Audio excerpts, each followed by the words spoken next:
तो ये मूवी शुरू होती है नल को दिखाते हुए, जिसको क्लिंटार नामी प्लेनेट पर कैद करके रखा गया है। बताया जाता है कि इस प्लेनेट पर सारे ही उसके बच्चे हैं जिन्हें सिम्बियोट्स कहा जाता है, जिन सब पर नल हुकूमत करने के साथ साथ जुल्म भी किया करता था। नल के जुल्म बढ़ जाने पर सभी सिम्बियोट्स ने तंग आकर एक प्लान बनाया और अपने ही बादशाह नल को कैद कर दिया। अब नल अपने आप को इस कैद से आजाद करवाना चाहता है, जिसके लिए उसे कोड एक्स नामी किसी चीज की जरूरत है, जो कि वेनम सिम्बियोट और एडी की बनाई हुई है। ये सिम्बियोट इस वक्त जमीन पर है और अब वो किसी पैरासाइट की तरह एडी की बॉडी के अंदर रहता है। खैर, नल को किसी भी कीमत पे अपनी इस कैद से आजाद होना था। उस डिवाइस को यानी कोड एक्स को हासिल करना था, जिसके लिए वो एक प्लान बनाता है और इस डिनोफिकस नामी बड़ी बड़ी क्रिकेटर्स को पूरे यूनिवर्स में भेज देता है ताकि वो कोड एक्स को ट्रैक करके नल के लिए हासिल कर लाए। लेकिन ये काम इतना आसान नहीं। जेनोफिकस कोड एक्स को तभी ट्रैक कर पाएंगे जब वेनम सिम्बियोट पूरी तरह से एडी की बॉडी को अपने कंट्रोल में लिए होगा। अब सीन कट होकर हमें एडी को दिखाया जाता है जो एक बाहर में बैठा किसी से बातें कर रहा था। अचानक उसके पीछे कोई पोर्टल ओपन हुआ, जो पोर्टल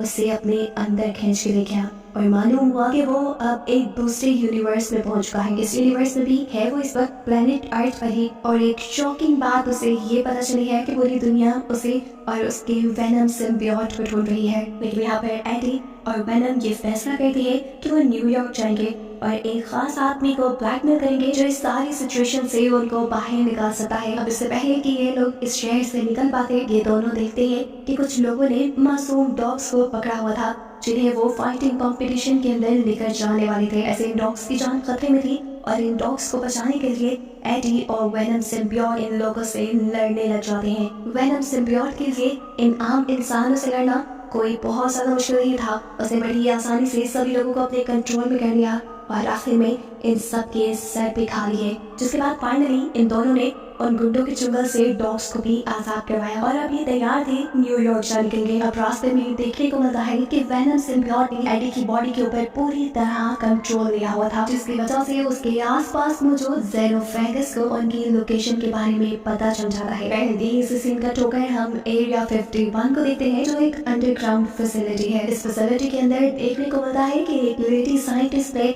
बहुत से सिम्बियोट्स को कैद करके रखा हुआ था, जो काफी अर्सा पहले वेनम सिम्बियोट के साथ ही यहाँ जमीन पर आए थे।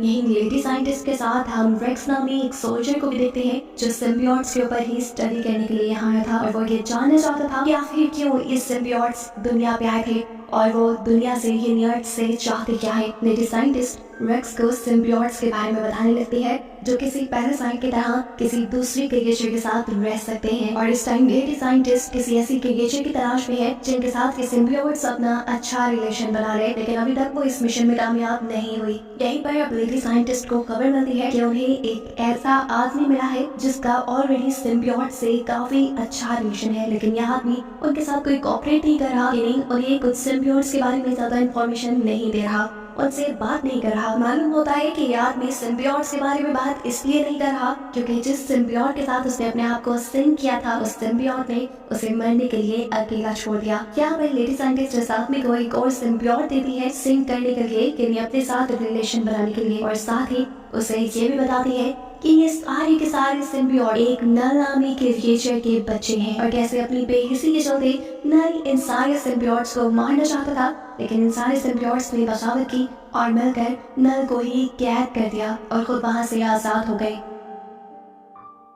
नल अब अपने उस कैद से आजाद होना चाहता है, जिसके लिए उसे कोड एक्स की जरूरत है। समझ लो वो कोड एक्स उसकी जेल की चाबी है और वो कोड एक्स इन्हीं सिम्बियोट्स में से किसी एक सिम्बियोट ने बनाया है। लेकिन जितने सिम्बियोट यहाँ मेरे पास है, इनमें से किसी के पास भी कोड एक्स नहीं, और उसी कोड एक्स को लेने के लिए नल ने बहुत सारे जेनोफेगस अब अर्थ पे यानी दुनिया में भेजे हैं। इधर हमें तो पता है कि वो कोड एक्स है वेनम सिम्बियोट और एडी के पास। अब सीन दोबारा वहीं पे शिफ्ट होते हैं जहाँ हमने देखा था कि सफर करते हुए वेनम सिम्बियोट ने पूरी तरह एडी की बॉडी पे कंट्रोल ले लिया था और उसी की वजह से एक जेनोफेगस ने उन्हें ट्रैक भी कर लिया। वो अब उनसे जैसे ही कोड एक्स लेने के लिए उनके पीछे आता है, तो यहाँ हमें मूवी का एक बहुत ही जबरदस्त शॉट दिखाया जाता है जिसमें वेनम सिम्बियोट और एडी का सामना हो रहा है जेनोफेगस से और ये लोग प्लेन के ऊपर लड़ रही है। इनकी लड़ाई ये ज्यादा देर चल नहीं पाती क्योंकि जेनोफेगस प्लेन के इंजन में आकर मारा जाता है। लेकिन अब इस इंसिडेंट से एक अच्छी चीज ये हो गई थी कि वेनम सिम्बियोट होशियार हो गया था। वो ये जान गया था कि जब भी वो एडी की बॉडी पर पूरी तरह कंट्रोल करेगा उसे कोई ना कोई xenophagus ट्रैक कर लेगा, इसलिए अब उसने एडी की बॉडी को कंट्रोल करने से अवॉइड करना शुरू कर दिया है। और ये बात उसने खुद एडी को भी बता दी है। ये कहते ही उसने एडी को प्लेन से नीचे फेंक दिया और उसे बचाने के लिए खुद किसी पैराशूट की तरह उसके ऊपर की तरफ उड़ने लगा। अब एडी को तो ज्यादा कुछ पता नहीं था कि वो क्रिएचर जिसने उसके ऊपर हमला किया वो कौन है और आखिर वो चाहती क्या है। यहाँ पर वेनम सिम्बियोट उसे बताता है कि वो क्रिएचर xenophagus है जिसे नल ने भेजा है। असल में नल कोड एक्स लेना चाहता है जो उसके जेल की चाबी है जो हम दोनों ने मिलकर बनाई है, और अगर हम दोनों में से कोई भी मर गया तो वो चाबी खत्म हो जाएगी। एडी कंफ्यूज था कि उसने कोई कोड एक्स कब तैयार किया था। वेनम सिम्बियोट उसे सारी पुरानी कहानी सुनाता है जहाँ पर उन्होंने कोड एक्स को क्रिएट किया होगा। अब यहाँ ये बातें करते हुए देख लेते हैं रेक्स के आदमी यानी सोल्जर्स जो असल में किसी ऐसे ही सिम्बियोट को ढूंढना चाहते थे जिसने किसी इंसान के साथ लिंक बनाया हो और उससे वो बातें कर सके और जान सके कि आखिर उनके दुनिया पे आने का मकसद क्या है।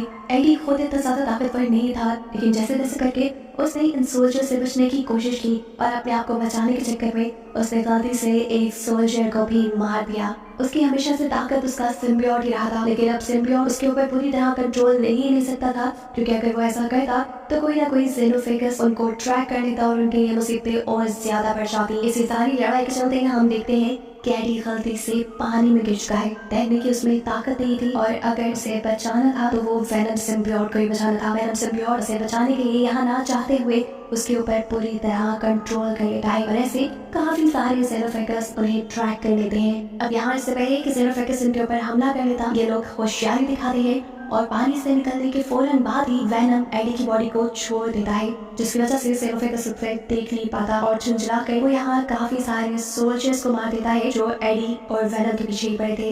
एडी तो मौका पाकर यहाँ से भाग चुका था, लेकिन पैदल वो कितना भी आगे जाता यहाँ उसकी किस्मत उसका साथ देती है और उसे एक फैमिली मिल जाती है जो रोड ट्रिप पर निकली हुई थी। वो फैमिली एडी को लिफ्ट दे देती है और बताती है कि ये लोग एरिया 51 पर रुकने वाले हैं जो डेली बहुत सारे एलियंस को सिम्बियोट्स को देखता है। एडी भूखा था। ये फैमिली एडी को खाने के साथ साथ जूते भी देती है क्योंकि एडी के पास इस टाइम जूते भी नहीं थे। खासकर ये फैमिली फाइनली एडी को लॉस वेगस छोड़ चुकी थी। हम यहाँ पर आकर एडी अपनी एक पुरानी फ्रेंड से मिलता है जो कि एडी के वेनम वाले रूप से बहुत ही ज्यादा इम्प्रेस थी और उन्हें खुश करने के लिए यहाँ मजबूरन उनके स्टार्ट करने पर वेनम को एडी की बॉडी पर कंट्रोल लेना पड़ता है, जिसके बाद ये दोनों यहाँ पे डांस करते हैं और इनके इस हैप्पी मूवमेंट का नतीजा ये निकलता है कि बहुत सारे xenophagus उसे ट्रैक कर लेते हैं।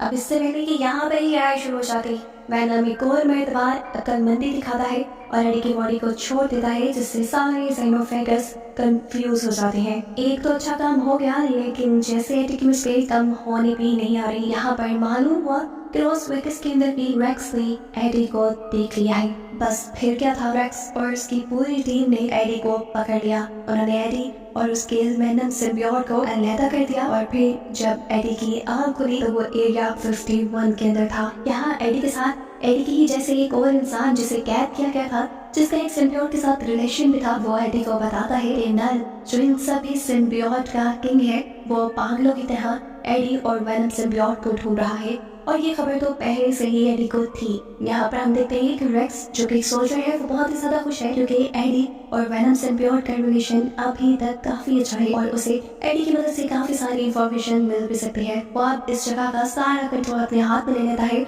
और यहाँ मौजूद साइंटिस्ट को भी यहाँ से चले जाने को कहता है। अभी तो उसे एडी से पुराने बदले भी लेने थे। एक तो पिछली मतलब रेक्स के हाथ ही लेता था, ऊपर से उसने रेक्स के कई बंदे भी मार दिए थे, जिनका बदला लेने के लिए वो एडी को एक मरतबा बाहर निकाल कर उसे शूट करने की कोशिश करता है। लेकिन एडी की किस्मत अच्छी थी यहाँ पर क्योंकि वेनम एक और मरतबा उसे बचाने के लिए यहाँ गया। लेकिन अब सवाल तो ये है कि वेनम सिम्बियोट को तो इन लोगों ने कैद कर दिया था, तो वो यहाँ आया कैसे? असल में वेनम जानता था कि रेक्स एडी के साथ कुछ ना कुछ तो बुरा करेगा। उसका ख्याल रखने के लिए उसे यहाँ साइंटिस्ट के साथ अच्छा बॉन्ड कर लिया, जिस साइंटिस्ट को रेक्स तस्वीर में इस फैसिलिटी से निकालना चाह रहा था। बस उसी साइंटिस्ट की मदद से वेनम सिम्बियोट अपने जेल से आजाद हुआ और उसने अपने एडी को बचा लिया। लेकिन यहाँ सिचुएशन कंट्रोल में आने के बजाय इनके साथ और भी बुरा हो चुका था क्योंकि एडी को बचाने के लिए वेनम सिम्बियोट ने उसके ऊपर कंट्रोल लिया था और ऐसे xenophagus उसे ट्रैक करते हुए यहाँ आ गए। अब यहाँ पे मौजूद लेशर सिम्बियोट जो ये बात जानता था कि ये xenophagus नल ने भेजी है और वो वेनम से कोड एक्स लेना चाहते हैं, वो इस सिम्बियोट को रोकता है, इससे लड़ता है और वेनम को यहाँ से भागने का मौका देता है, ये कहते हुए कि तुम चले जाओ और कभी नल को आजाद मत होने देना, यानी नल को कभी कोड एक्स मत देना। अब वेनम जानता था कि ये जेनोफेगस यहाँ पे मौजूद इंसानों को भी मार देगा उसे ढूंढते हुए, इसलिए जाते हुए उसे साइंटिस्ट ने कहा कि यहाँ पर मौजूद सारे सिम्बियोट्स को खोल दो ताकि वो आप लोगों से रिलेशन बनाकर जेनोफेगस से आप लोगों को बचा ले। साइंटिस्ट उसकी बात मान लेती है और सिम्बियोट्स को खोल देती है और सिम्बियोट्स भी बिना वक्त ज़ाया किए काफी सारे इंसानों से बॉन्ड बनाते हुए जेनोफेगस से लड़ने लग जाते हैं और ऐसे यहाँ पर एक धमाकेदार फाइट शुरू हो जाती है। इतने में ही यहाँ पर वो फैमिली पहुंच जाती है जिसने एडी को लिफ्ट दी थी और उन्होंने एडी को बताया था कि वो एरिया 51 में एलियंस देखने के लिए जाएंगे, लेकिन उन्हें ये नहीं पता था कि वो एक के बजाय इतने सारे एलियंस को देख लेंगे, वो भी खुले हुए। इन एलियंस के दरमियान होने वाली धुआंधार फाइट को देखकर वो बुरी तरह डर चुके थे क्योंकि जेनोफेगस बुरी तरह से सिम्बियोट्स को हार रहे थे और सिम्बियोट्स उन्हें हराने की कोशिश कर रहे थे और ये कोशिश सिम्बियोट्स की नाकाम बनाने के लिए जेनोफेगस अपने बहुत से और साथियों को दूसरे यूनिवर्स से बुला लेता है। सिचुएशन को खराब देखते हुए वेनम सिम्बियोट भी यहाँ जेनोफेगस से लड़ने के लिए आ गया था, लेकिन जब उसने देखा कि बहुत सारे और जेनोफेगस भी यहाँ आ चुके हैं और वो सिम्बियोट्स के साथ साथ इंसानों की भी लाइफ मुश्किल में डाल सकते हैं, तो उसने यहाँ पे एक बहुत ही मुश्किल और बहुत ही इमोशनल फैसला किया।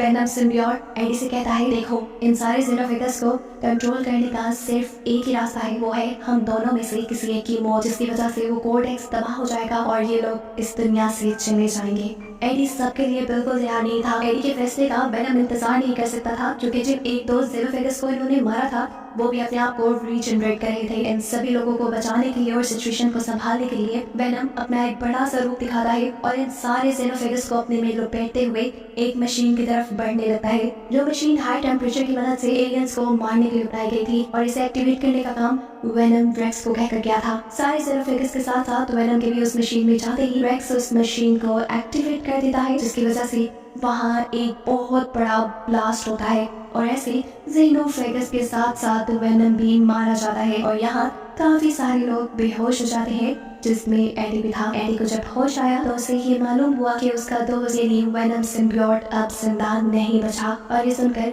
एडी उदास हो चुका था। उसे इस खबर ने भी खुश नहीं किया था कि अब एडी पर लगाए गए सभी झूठे सच्चे इल्जाम खत्म कर दिए गए थे और वो इस दुनिया में अपनी नॉर्मल लाइफ जी सकता था। अब यहाँ से सीन कट होकर हमें मूवी के ठीक लास्ट में दोबारा नल को दिखाया जाता है, जो बहुत ही ज्यादा गुस्से में है क्योंकि उसका कोड एक्स तबाह हो चुका है और उसके यहाँ से निकलने के चांसेस तकरीबन खत्म हो गए हैं और इस चीज ने उसके अंदर बदले की आग को और भड़का दिया है। अब वो आगे क्या करेगा, इसी चीज को सस्पेंस में रखते हुए ये कहानी यहाँ खत्म हो जाती है।